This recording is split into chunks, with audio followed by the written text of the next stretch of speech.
Hi everyone and welcome to another exciting After Effects tutorial with me, Alan, with It's Alan Time.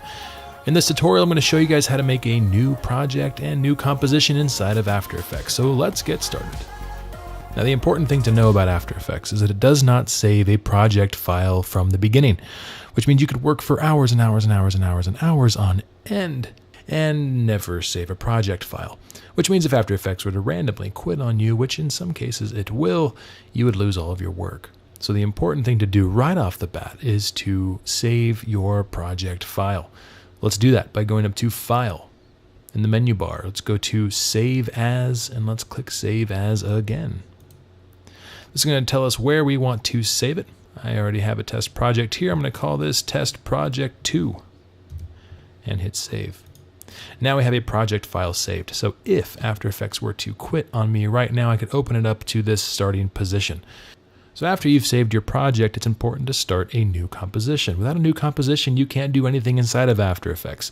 Think of compositions as Premiere's sequences or Photoshop's artboards. You can have all sorts of different compositions in the same project file. So let's go ahead and make our new composition. For our first composition, we can do this one of two ways. We can click on the New Composition button, or we can go up to Composition in the menu bar and go New Composition. I'm going to go ahead and do it this way because this will quickly disappear after we create our first composition.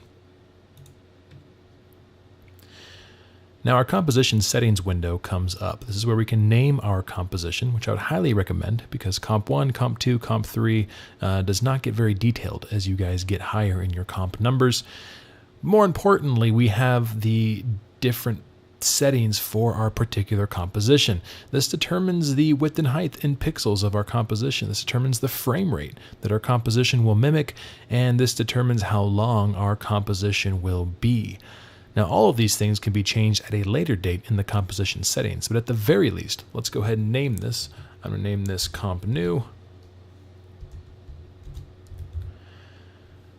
Now I want this to be 1920 by 1080 because I am working in a full HD environment. If you guys are making a 4K composition or a standard def composition, you'd want to change these to be the pixel dimensions that you would need. I would keep this square pixels. It keeps the aspect ratio nice and clean, and you can determine your frame rate. Now, if you are making a project or an intro or an animation that will go in an actual video project, you're going to want to match the frame rate of whatever that video was filmed in. And in this case, I'm going to keep it at 23.976 because that's kind of the cinematic standard.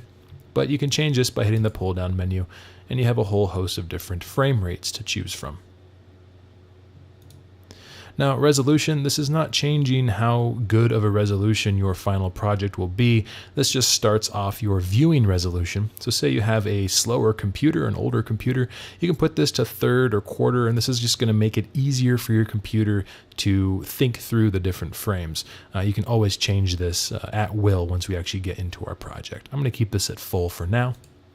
The start time code, let's always keep this at 0 because the start should always begin at 0.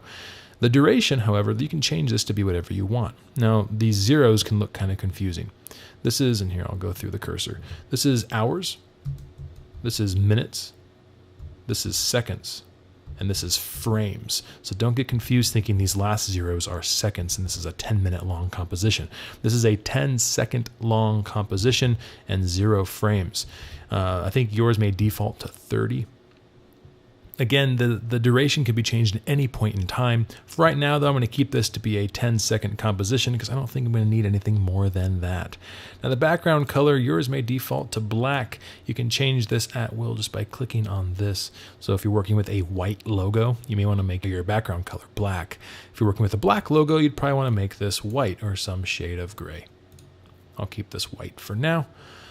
I'm going to go ahead and hit OK. Before I do that, though, I should cover what the advanced and 3D renderer are. Let's not worry about the advanced. The shutter angle should be 180 by default. This is just adjusting kind of the advanced camera options that you have in terms of how it perceives motion blur and how many samples per frame you have. The default should be more than enough for this. We'll get into this as we get into more advanced stuff. The 3D renderer, let's go ahead and keep this to classic 3D. We have ray traced 3D and cinema 4D. Those are some new proprietary things that we will get into when we get into 3D objects. Let's go ahead and go back to basic. Everything looks good. Let's hit OK. We've now made a new composition. You see our background is white, and you can see that our timeline comes to life with a full 10-second limit. Now, let's just say you've made this and then you realize you need 2 more seconds because you need a 12-second animation. But you've already been animating for hours on end. Fear not, you don't have to recreate a brand new composition. You can just go up to Composition in the menu bar, click on Composition Settings, and look what pops up. The exact same composition settings window. I can change this to be 12 seconds. I could even change my background to be black just in case I needed it to be. And hit OK. It's as easy as that. Now, if you wanted to change that viewing resolution to make your computer breathe a little easier, that lives right here underneath our composition panel. You see it defaults to full. You can change it to half, third, quarter, or even make a custom resolution if your computer is really having a hard time. And that's all I really wanted to cover in this tutorial. That's how to make a brand new project and how to make a new composition and composition settings inside of After Effects. In the next tutorial, we're actually going to start making stuff and animating things with keyframes and transform properties. I will see you there. If you liked this video, please subscribe. I know you have a choice when it comes to who you learn tutorials from, and so I thank you from the bottom of my heart for choosing me.